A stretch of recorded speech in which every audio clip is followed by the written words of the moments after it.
Buenos días a todos. Hoy hablaremos de la entrada de España en la Unión Europea y sobre lo que ha supuesto este acontecimiento. Vamos a empezar situándonos en el tiempo. España vivía por aquel momento dentro de la dictadura franquista, cuyo régimen económico era una autarquía, lo cual no ayudó para recuperarse de la guerra civil. El modelo económico también era el intervencionismo. Si bien es cierto que la última etapa franquista supuso un pequeño cambio en la economía española al empezar a abrirse hacia el exterior, así como hubo una relajación del intervencionismo y la autarquía en uno de los sectores claves para España, que es la agricultura, debido a que el modelo económico que tenían no era viable, ya que dejaba mucho que desear al nivel de vida de la población. El Tratado de Roma se firma en 1957. Desde entonces, el gobierno de Franco solicita la incorporación de España en la Comunidad Económica Europea. Durante la última etapa franquista solo se consiguieron firmar acuerdos comerciales preferenciales, ya que la entrada de España en la Comunidad Económica Europea incluía la homogeneidad política dentro del sistema democrático. La democracia llega a España en 1975, cuando muere Franco, aunque no será hasta 1979 cuando se empezaron las negociaciones para formar parte de la Unión Europea.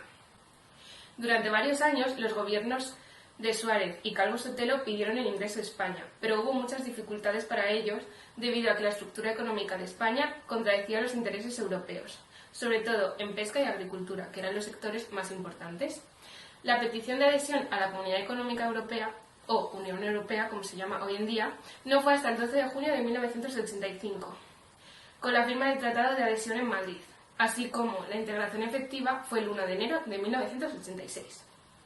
El camino a esta integración no fue fácil, ya que las disparidades en los intereses entre España y la Comunidad Económica Europea no se solventaron en un primer momento, así como las dificultades que pusieron países como Francia, presionada por su sector agrario. La entrada en organizaciones económicas internacionales como el Fondo Monetario Internacional ayudaron en su integración.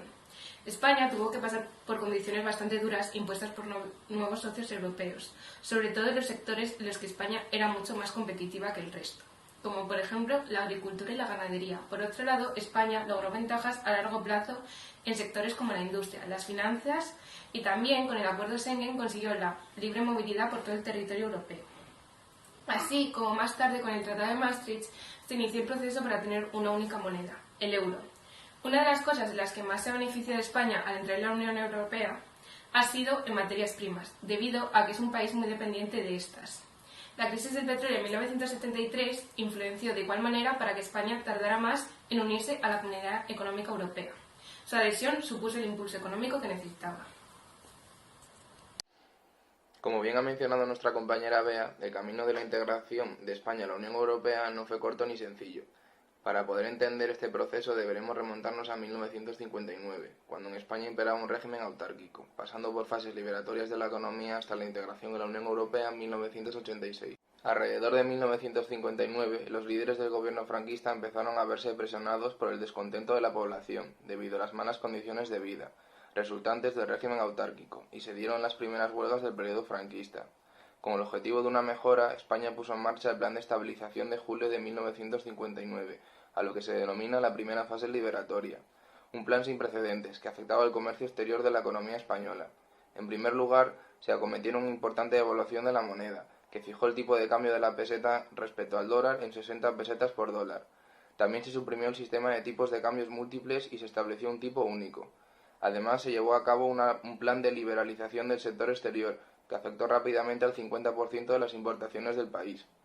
En junio de 1960 se aprobaron una nueva ley arancelaria y una nueva ley de inversiones extranjeras, que permitieron mayores facilidades e incentivos para la inversión extranjera española.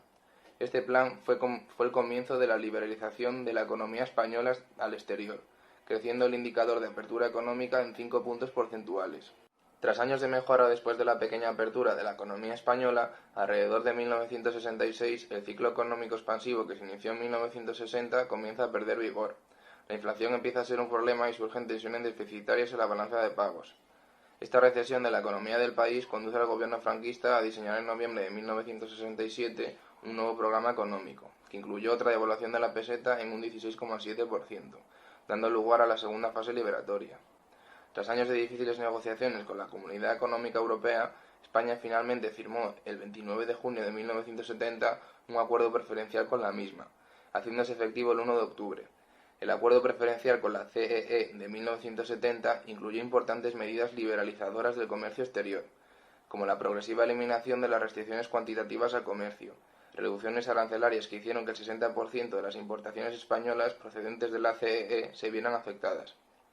El índice de apertura pasó del 27,4% en 1970 al 30,8% en 1975. El tercer episodio liberalizador coincide con el advenimiento de la democracia en España, pero también con momentos de turbulencia macroeconómica que produjeron, entre otras medidas, dos devaluaciones de la peseta, una en 1976 y otra en 1977, y los denominados pactos de la Moncloa, encaminados a controlar drásticamente la inflación. Por lo que se refiere al proceso de liberalización del sector exterior, se prosiguen las disminuciones de aranceles y desmantelamiento del sistema de cuotas, ayudados por dos acontecimientos en la escena internacional. Por un lado, en 1979 España firma un acuerdo comercial con los países miembros de la entonces EFTA, Asociación Europea de Libre Comercio. Por otra parte, en julio de 1980 concluye exitosamente la ronda de Tokio del GATT, el Acuerdo General sobre Aranceles Aduaneros y Comercio, y el gobierno español aprueba una reducción arancelaria que se extiende a todos los países miembros del GATT. El indicador de apertura económica de la economía española en este periodo pasa del 39,95 del año 1977 al 33,8 del año 1980. Tras años de aspiraciones de España por lograr su incorporación a las comunidades europeas, cobraron impulso con la llegada de la democracia, y con tal propósito, el gobierno del presidente Adolfo Suárez solicitó el 26 de julio de 1977 oficialmente la adhesión a la CEE. Esta aspiración española se vio satisfecha 8 años después, el 12 de junio de 1985, con la firma del Tratado de Adhesión en Madrid y la integración efectiva de la Comunidad Económica el 1 de enero de 1986. Desde entonces, la senda de España ha venido escalonada de importantes avances, que han redundado en el bienestar de la sociedad española en su conjunto. Desde la entrada de España en la Comunidad Europea, se inicia el último y más importante episodio de la liberalización comercial de la economía española reciente. Los aranceles para los productos provenientes de la actual Unión Europea se redujeron a cero, y España adoptó el arancel externo común para los productos provenientes de terceros países. El índice de apertura económica de España ha crecido desde 1986 casi 20 puntos, pasando del 37,5% el año de la entrada en la Comunidad Europea al 56% en 1999.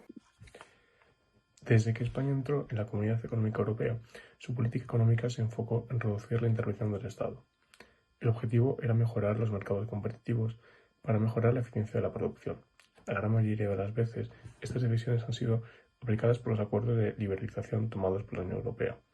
Se ha seguido una estrategia pro mercado consistente en privatizar empresas públicas, liberalización y re-regulación, que es una palabra un poco rara, pero que consiste en quitar la regulación existente por parte del Estado, pero generar un nuevo marco regulador.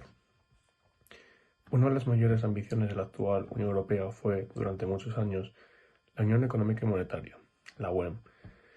Una unión así conlleva coordinar políticas económicas y presupuestarias en base a una política monetaria común y, por supuesto, una moneda común, el euro. Pese a las ventajas que puede presentar esto, en un principio hubo muchos obstáculos económicos y políticos.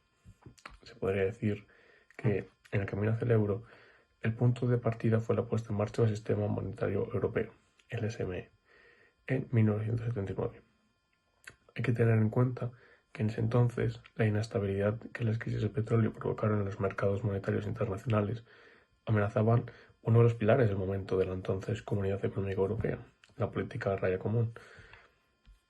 El SME funcionaba como un sistema de tipos de cambio, tratando de mantener las monedas participantes dentro de un estrecho margen de fluctuación. Durante más de una década se dio un éxito no antes conocido en cuanto a coordinación de políticas monetarias. Esto animó años más tarde, a que los gobernadores de los bancos centrales elaboraran el informe de Lodz, en 3 etapas, entre 1990 y 1999, que fue lo que encaminó hacia la Unión Económica Monetaria.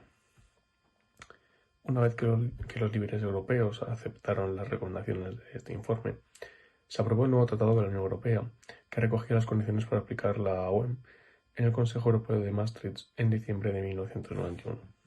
Finalmente, el 1 de enero de 1999 se introdujo el euro como moneda a efectos contables y fue el 1 de enero de 2002 cuando se pusieron en circulación los billetes y monedas en 12 países, que actualmente son 19.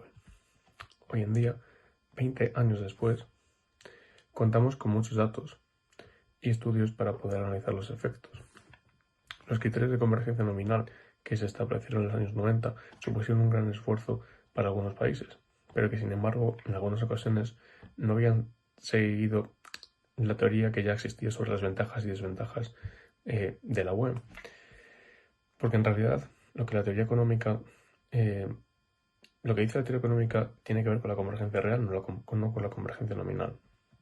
Por eso, basándonos en el estudio que la profesora Kallemi Ozkan analizó en el foro de Sintra del Banco Central Europeo, podemos analizar, por ejemplo, que el PIB per cápita por regiones. Desde el inicio de la época euro hasta la crisis, las regiones con un PIB más bajo en el origen crecieron a mayor velocidad. Esto significa que hay convergencia, que se van acercando a las de mayor renta. Es relevante observar que las regiones españolas, de color naranja en el gráfico, con menor renta se encontraban en esta situación. Sin embargo, desde la crisis, la situación se invierte. Ahora la tendencia es positiva, es decir, a mayor renta se crece más rápido. Las regiones españolas, por tanto, tuvieron un crecimiento negativo, mientras que las de mayor renta, como las holandesas o las finlandesas, por ejemplo, mejoraron su posición. Como han comentado mis compañeros, uno de los principales objetivos de la Unión Europea durante estos 30 años ha sido fomentar la integración y la cohesión entre sus países miembros, permitiéndole obtener una posición más competitiva a nivel global. Esto ha propiciado que, junto a la falta de desarrollo de nuestro país, España recibiese importantes fondos europeos.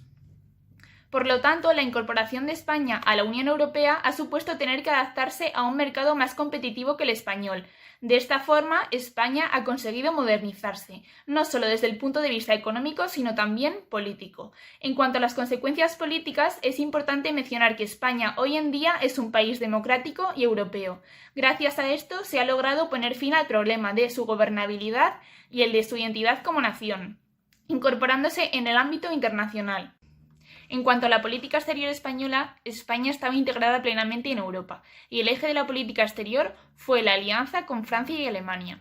Además, surgieron numerosos problemas de integración, por lo que se tuvo que llevar a cabo una intensa reconversión industrial para que nuestros productos fueran competitivos en Europa. Fue así como se incrementó la tasa de paro y empezaron a surgir numerosas protestas de los sindicatos. En cuanto a las consecuencias económicas, en 1995 España aportó al presupuesto aproximadamente la mitad de lo que recibió de la Unión Europea. Como he mencionado antes, este saldo positivo proviene de fondos estructurales y de los fondos de la cohesión. Este beneficio neto se ha reducido a principios de siglo, y parece que la tendencia va a continuar debido al aumento de la riqueza española, a la futura entrada de los países del Este y a las previsiones de la Agenda 2000, que suprimirá los fondos de cohesión para todas las regiones que se sitúen por encima del 75% de la media europea. Con la entrada de España en la Unión Europea, el proceso de modernización del sector primario se ha acelerado. Además, las aportaciones de los fondos del FEOGA han financiado a la agricultura y ganadería española. De hecho, la cuarta parte de los ingresos de los agricultores españoles proviene de las ayudas de la Unión Europea. En cuanto al sector secundario y terciario, en relación con la siderurgia, se tuvo que hacer una profunda reconversión industrial, financiada en parte por la Unión Europea. Por otro lado, el sector naval está pasando por momentos difíciles y próximamente se le retirarán todas las ayudas, por lo que se agravará la situación. En cuanto al sector terciario, el comercio ha sufrido un gran aumento. Sin embargo, persiste el tradicional déficit de la balanza comercial. En definitiva, España en la actualidad no puede entenderse sin Europa. Ser socios de esta comunidad sitúa a España en primera línea del plano político internacional. España siempre ha mirado a Europa como sinónimo de progreso y punto de anclaje para sus reformas políticas, sociales y económicas. Pertenecer a la Unión Europea nos supone numerosas ventajas como poder exportar a otro Estado miembro sin estar sujetos al pago de aranceles aduaneros, trabajar en otro país de la Unión Europea en condiciones de igualdad, así como la movilidad de estudiantes gracias al programa Erasmus. Como ciudadanos europeos, los españoles hemos adquirido nuevos derechos y oportunidades. Ser miembro de la Unión Europea ha supuesto un sinfín de ventajas que serían impensables si España no perteneciera a esta comunidad.